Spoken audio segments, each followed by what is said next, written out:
My goodness, Brad, you and I first met in Nashville. We've been musical outlaws all these years, and now we are in-laws. We are, absolutely. Because Brad's beautiful daughter married my oldest son, and so now we're relatives. So, Brad, tag, you're it. We're going to just talk to you today about life as a musician in an industry that's not very friendly to Christianity. Right. We're going to talk to you about some interesting things that you've done in your own life and career, and some interesting things about Bigfoots in Oklahoma.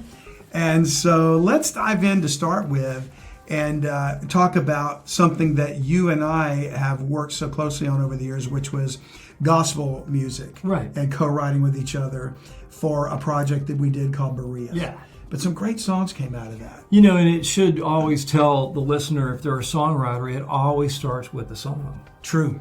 The message. If it's not there, it's all fluff. Go to the Waffle House and eat.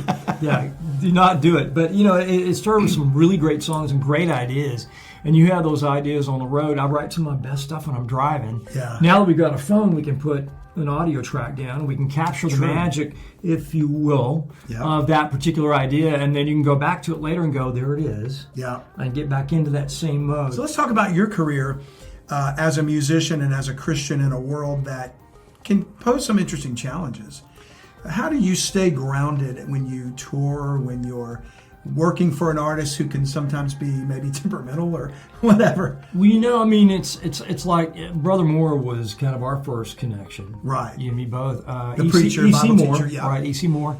And I got a batch of tapes. I can't remember if I got your collection of tapes. You might have. Back when cassettes were yes. were hot items. That's and how far I would, back we go. on the road, you're on the bus with a 5-piece band and possibly a road manager, the main artist, and a bus driver. So you're in a bit of a chaotic situation. I mean, you may like all the people, get along, but they've got their things they want to do. Yeah. And what it does is it gives you a lot of time to study. So you've got a bunk with a curtain. Oh. And a good air conditioner. And so you may, if you're traveling from Bangor, Maine to Yakima, Washington, you've got a long trip. And so you can sit in there and study, listen to cassette after cassette over and over and over and over, which is what I did with those cassettes. We got a lot of neat songs we're working on right now, and I got a great trio, and I'm excited about it for the first time ever. Yeah. At 60, why not launch a new career? Yeah. Exactly. Or a podcast. Or a podcast, right. Well, that's a career. Right. Well, that's really funny. And some of our listeners may not know this. If you're not familiar with Brad, you can search him at braddavidmusic.com if you want to go to his website. And we'll post links for you where you can find any of his music. But right. And so... Anyway, this tune's called, you want me to? Yeah, please. Just go ahead if you don't mind and sing us a tune. It's called Beyond This Life, and it goes like this.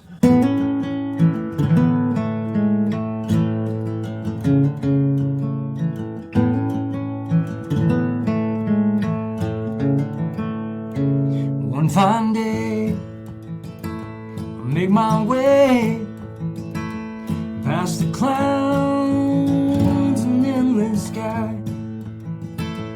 I will hug the ones I love when I live beyond this life. I'll move right in without the sin that I still have to fight.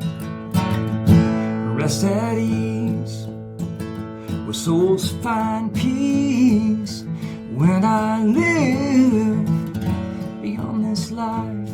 Until then, I'll keep on breathing in a world that's biding time. I can't wait to see my Jesus when I live beyond this life.